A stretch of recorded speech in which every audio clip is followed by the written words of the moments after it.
Չէ, ուղղակի այս մարդիկ պետք է ընկալեն, որ իրանք գտնվում են նույն շարքում Զելենսկու հետ։ Թրամփը Զելենսկուն չի սիրում։ Ինչպես եւ չի սիրում բոլոր նրանց, ով դեմոկրատների ձագերն են։ Այսպես է ինքը համարում։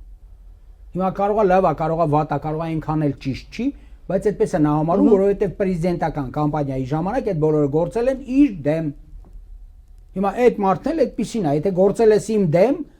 կորցրել ես իմ մոտ վստահության վերջին տարրերը։ Էլ ինչ ես ուզում։ Պետք է հասկանալ, որ գոյություն ունեն կոնստանտներ մարդկանց մեջ։ Ամերիկայի պրեզիդենտը ներկայիս ունի այդպիսի հաստատումներ։ Դրա մեջ մտնում է, որ Հայաստանի ներկայիս ղեկավարությունը իր կողմից չվստահված ղեկավարություն է։ Դեմոկրատները իր հակառակորդներն են։